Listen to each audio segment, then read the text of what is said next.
गुरुर्ब्रह्मा गुरुर्विष्णु गुरुर्देवो महेश्वरा गुरु साक्षात परम ब्रह्मा तस्मै श्री गुरुवे नमः। गुरु ही ब्रह्मा है, गुरु ही विष्णु है, गुरु ही शिव है, वे साक्षात परब्रह्म हैं, उन्हें नमस्कार है। एक समय की बात है, देवताओं के राजा इंद्र अपने ऐश्वर्य और शक्ति में अत्यधिक अभिमानी हो गए थे। उन्हें लगता था कि स्वर्ग का संचालन केवल उनके तेज और पराक्रम से संभव है। उनका मन गुरुओं के प्रति सम्मान में शिथिल हो गया। यही कारण था कि उन्होंने अपने गुरु बृहस्पति को किसी सभा में उचित सम्मान नहीं दिया। बृहस्पति ने मौन धारण कर लिया और देवताओं से दूर चले गए। जैसे ही गुरु का त्याग हुआ, स्वर्ग की रक्षा करने वाली दिव्य शक्ति भी क्षीण हो गई। असुरों ने स्वर्ग पर आक्रमण कर दिया और देवता पराजित होकर इधर उधर भागने लगे। इंद्र को अपनी गलती का आभास हुआ। वे देवगुरु बृहस्पति के पास गए, किंतु बृहस्पति जी ने मौन रहकर संकेत दिया कि अभी इंद्र को और तप करना होगा। तब इंद्र ब्रह्मा जी के पास गए। ब्रह्मा जी ने उन्हें विश्वरूप नामक एक महान तपस्वी को गुरु बनाने का सुझाव दिया। विश्वरूप को गुरु बनाकर इंद्र ने शास्त्र विद्या, नीति और शक्ति का पुनः अभ्यास किया। धीरे धीरे देवताओं को बल मिला। उन्होंने असुरों को पराजित कर पुनः स्वर्ग प्राप्त किया। लेकिन यह विजय भी एक नई विडंबना का कारण बनी। विश्वरूप, जो आधे असुर कुल से भी संबंध रखते थे, गुप्त रूप से असुरों की भी रक्षा कर रहे थे। जब इंद्र को यह ज्ञात हुआ तो उन्होंने क्रोधवश विश्वरूप का वध कर दिया। यह एक गंभीर पाप था, अपने गुरु के वध का पाप। इसके दंड स्वरूप इंद्र को ब्रह्म हत्या का श्राप मिला और वे लंबे समय तक छिपते रहे। अंत में जब इंद्र ने सच्चे हृदय से प्रायश्चित किया, तब बृहस्पति ने उन्हें क्षमा कर फिर से मार्गदर्शन किया। इस कथा से यह स्पष्ट होता है कि गुरु का स्थान ईश्वर से भी ऊंचा है। जब इंद्र जैसे शक्तिशाली देवता भी गुरु को त्यागते हैं, तो उनका तेज और सामर्थ्य भी उनका साथ छोड़ देता है। गुरु की सेवा, श्रद्धा और सम्मान ही जीवन की सबसे बड़ी संपत्ति है। जय जय श्री राधे। गुरुर्ब्रह्मा गुरुर्विष्णु गुरुर्देवो महेश्वरा गुरु साक्षात परम ब्रह्मा तस्मै श्री गुरुवे नमः। गुरु ही ब्रह्मा है, गुरु ही विष्णु है, गुरु ही शिव है, वे साक्षात परब्रह्म हैं, उन्हें नमस्कार है। एक समय की बात है, देवताओं के राजा इंद्र अपने ऐश्वर्य और शक्ति में अत्यधिक अभिमानी हो गए थे। उन्हें लगता था कि स्वर्ग का संचालन केवल उनके तेज और पराक्रम से संभव है। उनका मन गुरुओं के प्रति सम्मान में शिथिल हो गया। यही कारण था कि उन्होंने अपने गुरु बृहस्पति को किसी सभा में उचित सम्मान नहीं दिया। बृहस्पति ने मौन धारण कर लिया और देवताओं से दूर चले गए। जैसे ही गुरु का त्याग हुआ, स्वर्ग की रक्षा करने वाली दिव्य शक्ति भी क्षीण हो गई।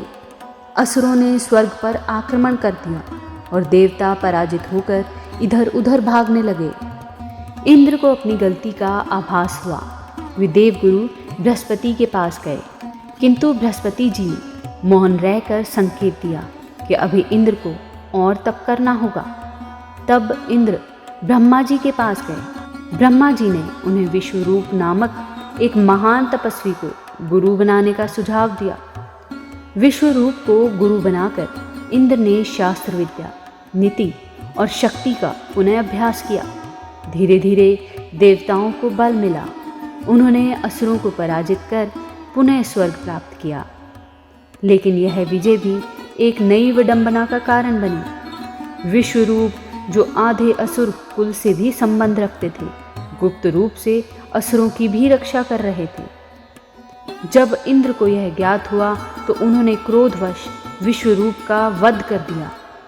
यह एक गंभीर पाप था, अपने गुरु के वध का पाप। इसके दंड स्वरूप इंद्र को ब्रह्म हत्या का श्राप मिला और वे लंबे समय तक छिपते रहे। अंत में जब इंद्र ने सच्चे हृदय से प्रायश्चित किया, तब बृहस्पति ने उन्हें क्षमा कर फिर से मार्गदर्शन किया। इस कथा से यह स्पष्ट होता है कि गुरु का स्थान ईश्वर से भी ऊंचा है।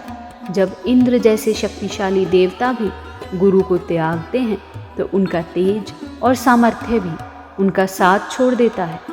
गुरु की सेवा, श्रद्धा और सम्मान ही जीवन की सबसे बड़ी संपत्ति है। जय जय श्री राधे।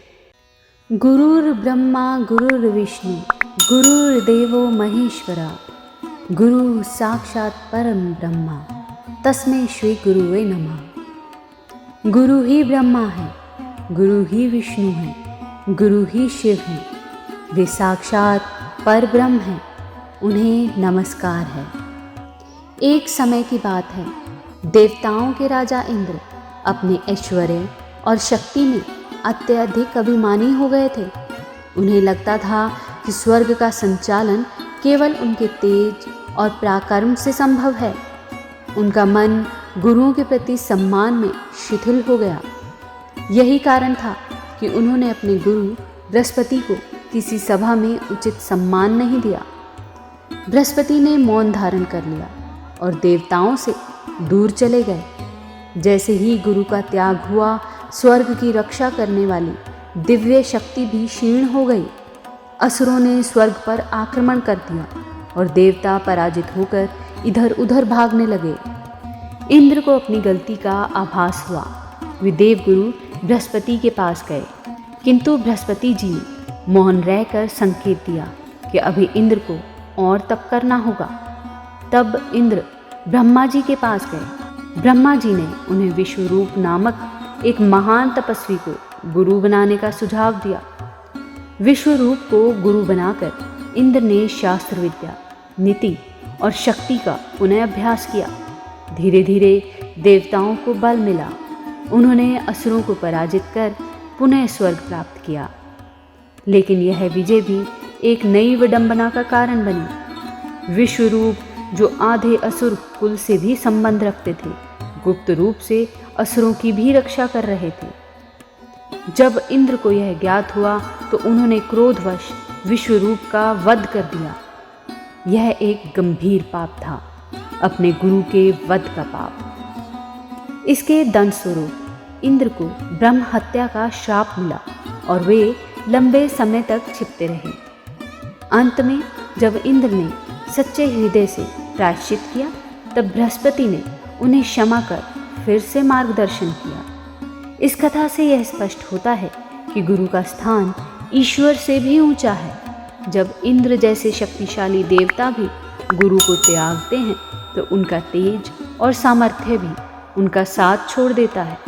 गुरु की सेवा, श्रद्धा और सम्मान ही जीवन की सबसे बड़ी संपत्ति है। जय जय श्री राधे।